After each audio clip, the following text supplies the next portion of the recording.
அவருடைய கைகளில் ஆணிகளால் ஏற்பட்ட தழும்பை பார்த்து அதில் என் விரலை விட்டு அவர் விழாவில் என் கை இட்டாலன்றி நான் நம்ப மாட்டேன் என்றார். யோவான் 20:25 வசனம். இந்த வகுப்பு முடிந்த உடனே, கிளாஸ் ரூம் முடிஞ்ச உடனே இந்த ஆசிரியர் என்ன பண்ணுவாங்கன்னா, மாணவர்களை பார்த்து நான் நடத்தின பாடம் புரிஞ்சுதா அப்படின்னு கேட்பாங்க. அதாவது என்னன்னா, நான் ஆசிரியர்களுக்கு தெரியாமல் இல்லை, அவங்க மாணவர்கள் புரிந்ததா அப்படின்றத கேட்டு தெரிஞ்சுக்கிற ஒரு ஐயத்தை தெளிவுபடுத்துறது. இவ பாருங்க, ஆண்டவர் இயேசு உயிர் தெழுந்தார், எல்லாருக்கும் காட்சி எடுக்கிறார், சீடர்களும் காட்சி அளிக்கிறார். காட்சி அளிக்கின்ற நேரத்தில் பூட்டி அறையில் இருந்த பொழுது அந்த குழுவிலே தோமா இடம் பெறவில்லை. அப்போ மீண்டும் தோமா இருக்கும்போது 8ஆம் நாளில் அவர் முன்னாடி நிற்கிறாரு. அப்போது அவர் என்ன சொல்கிறாருன்னா, எல்லாரும் சீடர் தோமா கிட்ட சொன்னாங்க, மாதிரி ஆண்டவரை பார்த்தோம் அப்படின்றாங்க. எல்லாரும் நம்பிட்டாங்க, ஏன்னா விழாவை பாருங்கள், இதை பாருங்கன்னார்.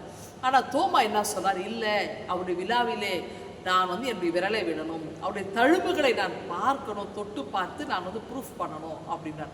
அதை பார்த்த பிறகு தான் நான் நம்புவேன்றார். அப்போது இவரை நம்ம என்ன நினைக்கிறோம்னா, விசுவாசம் இல்லாதவர், அவிசுவாசி அப்படிலாம் நம்ம நினைக்கிறோம். இல்லைங்க, அதாவது ஐயத்தை தீர்த்து கொள்கின்றார். அப்போ என்ன பண்ணுறார், ஆண்டவர் அவர் முன்னாடி தோமா நீ என்னை தொட்டு பார், இதோ என்னுடைய விழாவை பார், என்னுடைய தழும்புகளை பார் காட்டும்போது, அப்போ ஆண்டவரே என் தேவனே அப்படின்னு சொல்லி என்ன பண்ணுவார்னா, முகார் மயிலாட் அப்படின்னு அவர் தன்னை ஒப்படைப்பார், அர்ப்பணிப்பார். ஆனால் அவர் உள்ள தொட்டெல்லாம் பார்க்கவே இல்லை, நம்பி பார்த்த உடனே நம்புறார். அப்போ தான் சொல்கிறார், ஆண்டவர் நீ என்னை பார்த்த, என்னை கண்டதுனால நீ விசுவாசித்தாய், காணாமல் இருக்கிறவர்கள் பாக்கியவான்கள் அப்படின்னு சொல்லுவார். அடுத்து பார்த்தீங்கன்னா என்ன, இப்போது சீடர்கள் எல்லாருக்கும் ஐயம் தீர்ந்து இயேசு உயிர் தெழுந்தார். இந்த செய்தியை வேகமாக உலகத்துக்கு சொல்லணும், அறிவிக்கணும். இப்போ எல்லாரும் சீட்டு போட்டு எல்லாரும் எங்கே போகிறது, எங்கே போகிறது. அப்போ தோமாவுக்கு வரும்போது இந்தியான்னு வருது. அப்போ அவர் என்ன பண்ணுறாருன்னா, இந்த பஞ்சாப்லேருந்து திருவிதாங்கூர் வரைக்கும் ஆளுகை சேர் குண்டபோரஸ் அப்படின்ற அரசனுடைய அந்த இடத்துக்கு வராரு. அப்பன் அப்படின்றத அவர் கூட்டிகிட்டு அவர் அரசனுக்கு இன்ட்ரடியூஸ் பண்ணுறாரு.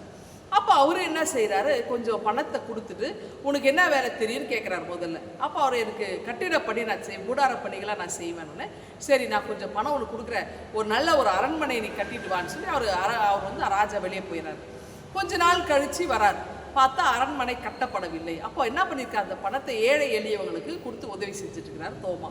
அப்போ அவருக்கு பயங்கர கோபம், இவரை பிடிச்சி சிறையில் போடுங்கன்னு சொல்லி ஜெயிலில் போட்டுறாங்க. அப்போ அன்று இரவு அவருடைய அரசனுடைய சகோதரனுக்கு பயங்கரமான கனவு. அந்த கனவுல இவர் மரித்து மேலே போகிற மாதிரி அங்கே அவருடைய அண்ணன் பேரில் ஒரு பெரிய அரண்மனை அங்கே கட்டி இருக்கிறத அவர் கனவு கண்டார்.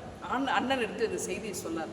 அரசன் அதை கண்டு வியந்து, அப்போ பூலோகத்தில் அல்ல பரலோகத்தில் எனக்கான ஒரு அரண்மனை நீ கட்டி இருக்கிறாய் அப்படின்னு சொல்லி அவர் என்ன பண்ணார், வியந்து போய் இயேசுவை ஏற்றுக்கொண்டு திருமுழுக்கு பெறாருங்க.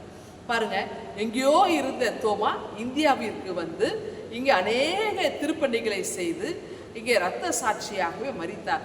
அப்படி என்றால் நாமும் உயிர்த்தெழுந்த ஆண்டவரை உலகிற்கு அறிவிப்பது நம்முடைய கடமையாக இருக்குது. நாமும் ஆண்டவரை உலகத்துக்கு அறிவிப்போமா தோமாவை போல?